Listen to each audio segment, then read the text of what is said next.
टूटा हुआ चरख पाकिस्तान के एक छोटे से गांव में, जहां सुबह की अजान के साथ खेतों में धुंध छा जाती थी, एक बूढ़ी औरत रहती थी जिसका नाम जुबैदा था। जुबैदा की उम्र 70 बरस से ऊपर थी।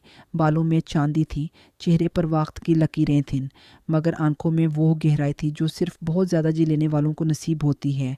वो अपने इकलौते बेटे नादिर के साथ रहती थी। नादिर जो उसकी ज़िंदगी था, उसकी दुआ था, उसका सब कुछ था। जब नादिर 25 बरस का था तब एक रात बारिश में उसकी मोटरसाइकिल फिसल गई। वह गांव से शहर अपनी माँ के लिए दवाई लेने गया था और वापस न आया। सुबह लोगों ने खबर लाई। जुबैदा दरवाजे पर खड़ी थी। उसने खबर सुनी। एक लम्हा वो चुप रही, फिर उसने दरवाज़ा बंद कर लिया। घंटों बाद जब पड़ोसन ने दरवाज़ा खटखटाया तो अंदर से आवाज़ आई, बस एक लम्हा। जुबैदा बाहर निकली, आंखें सुर्ख मगर खुश्क। उसने कहा, चलो काम है, बेटे की तजहीज़ तकफीन करनी है। लोग हैरान थे। उसने रोया नहीं। हफ्ते गुजरे। लोग आते, तसल्ली देते, चले जाते, लेकिन जो सवाल सबके दिल में था वो एक दिन एक पड़ोसन ने पूछ ही लिया, जुबैदा बी, अब इस घर में क्या रहा? बेटा नहीं तो ज़िंदगी किस काम की? जुबैदा कुछ देर खामोश रही। उसने खिड़की से बाहर देखा। सेहन के कोने में एक पुराना मिट्टी का चरख पड़ा था, टूटा हुआ आधा, जिसका एक तरफ का किनारा टूट चुका था, लेकिन उसमें अभी थोड़ा तिल बाकी था। उसने आहिस्ता कहा, बेटी वो चरख देखो, टूटा हुआ है, मगर क्या वो रोशनी दे सकता है? पड़ोसन ने कहा, हाँ, अगर उसे जलाया जाए। जुबैदा ने मुस्कुरा कर जवाब दिया, मेरा बेटा चला गया, लेकिन उसने जो मोहब्बत दी वो मेरे सीने में ज़िंदा है। टूटा हुआ चरख भी घर रोशन कर सकता है अगर इंसान उसे दिल में जलाए रखे। मैं टूटी हूँ मगर बुझी नहीं। उस दिन के बाद जुबैदा ने एक फ़ैसला किया।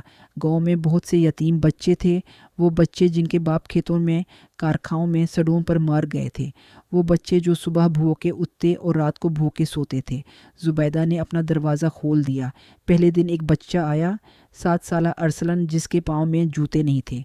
जुबैदा ने उसे रोटी दी, अपने बेटे के पुराने जूते दिए और कहा, आज से तुम हर रोज़ आओगे, हम साथ पढ़ेंगे।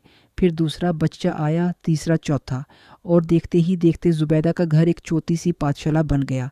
वो पढ़ाती, खाना खिलाती, कहानियाँ सुनाती, और जब बच्चे पूछते, आपका अपना बेटा कहाँ है, तो वो कहती, तुम सब मेरे बेटे हो।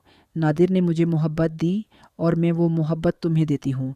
वो मारा नहीं, वो तुम सब में बिखार गया। बरस गुजारते गए। अरसलान बड़ा हुआ और शहर के एक बड़े स्कूल में दाखिल हुआ। उसने मैट्रिक में पूरे ज़िले में पहली पोजीशन ली। जब इनाम मिला तो उसने कहा, ये इनाम मेरा नहीं, ये उस माँ का है जिसने मुझे पहला हर्फ पढ़ाया जब मेरे पास कॉपी तक नहीं थी। एक और बच्ची, रुखसाना, जो कभी भीख मांगती थी, आज एक सरकारी अस्पताल में नर्स है। वो कहती है, मैंने पहली बार जाना कि मैं भी इंसान हूँ। जुबैदा बी के घर में एक दिन जब जुबैदा की उम्र 80 बरस के करीब थी, वो सेहा में बैठी थी। वही टूटा हुआ चरख अब भी वहाँ था, मगर अब उसे एक छोटी सी मेज़ पर रखा गया था। अरसलान आया, उसके हाथ थामे और पूछा, बी अम्मा, आपने कभी रोया क्यों नहीं? जुबैदा ने उसका हाथ दबाया और कहा, बेटे, मैंने रोया, मगर अंदर से, और जब तुम आइए तो मेरे आंसू दुआ बन गए। गम को छुपाओ नहीं, उसे मोहब्बत में बदल दो। यही टूटे हुए चरख का राज है। उस रात जुबैदा ने अपने हाथ से वो टूटा हुआ चरख जलाया और उसकी रोशनी में सारे बच्चे बैठे रहे देर तक।